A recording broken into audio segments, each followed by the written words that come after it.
मोहब्बत से वफा तूने तो हम तेरे हैं, ये जहाँ चीज़ है क्या लोहो कलम तेरे हैं। अच्छा, आपकी मोहब्बत बड़ी शदीद है, आपकी मोहब्बत में कशिश है कि ना चाहते हुए भी मैं इधर आ गया हूँ यार। मेरा टाइम नहीं था, गाय साहब गोवा है, मेरा टाइम नहीं था, मगर उन्होंने रिक्वेस्ट किया, मैं कहा यार चलो बूटा पार करने की मोहब्बत पता नहीं की जादू है कि लै जाती है खिंच खिंच आके जो मतलब दूसरे इंतजार कर रहे ना जी। मैं नहीं यार जाना चाहिए, इन्नी मोहब्बत फरमाते ना तो जाना चाहिए। पैगाम एक ही है, सिर्फ पैगाम आई है कि असीं हुण जितने वाले हैं। गल पंजाबी च होई असीं जितने होए हैं। ये कायदे मोहतरम का भी अज सुबह पैगाम आ गया कि तुसीं N117 की सीट जीत चुके हो। बस अपने वर्करां नूं कहना कि तुसीं हुण उस दिन पहरा देना, वोटर नूं 12 वजे तो पहले पहले अपने घरों कढ़ के वोट पवा लेना। लोकी जितने ना मगरब तो बाद जाके जो पोलिंग बंद होंदा 6 बजे तो बाद उन्होंने कहा तुसीं इंशाअल्लाह 12:01 हो गए होंगे तुहाडा ऐलान इंशाअल्लाह तुहाडा दिल गवाही दे देगा असीं जित चुके हैं। ऐसा माहौल बन चुका तुहाडे हलके का, वो भी आखिर नज़रां वाले नूं देख ही रहे हैं।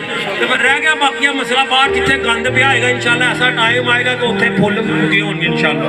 ये वादा साडा तुहाडे नाल, उत्थे फुੱਲ उगे होणगे, उत्थे फुੱਲ उगे होणगे। पार्क बनी होएगी साडा दे ਜਿਹੜੇ रोड उत्थे DH बने हुए हैं ना, जोह डोन बने हुए जो उन्होंने बड़े बड़े महलात भी अगे बने हुए इतने उही रोड बनने इंशाअल्लाह।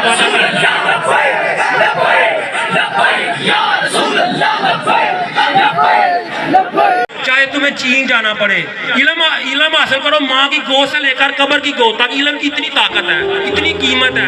हम वो कीमत आपको दिलाएंगे, आपके बच्चों को सबसे पहले तलीम देंगे ताकि वो शऊर में पैदा हो, वो जान सके कि हमें क्यों पैदा किया अल्लाह ताला की दात ने।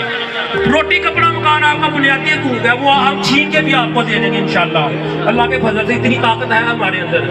लाजमी होगा आपका हर मसला, तलीम, सेहत, रोटी कपड़ा मकान, गलियां बाजार, ये सब बुनियादी हकूक है। इससे आगे की बढ़ के हम आपसे बात करते हैं, इससे आगे की बढ़कर बात करते हैं। लोग 5-10 हज़ार के बदले आपको खरीद रहे हैं, हम अल्लाह के फजल से बाबा जान के हुक्म से हम आपको मोहब्बत रसूल से खरीदने के लिए आए हैं।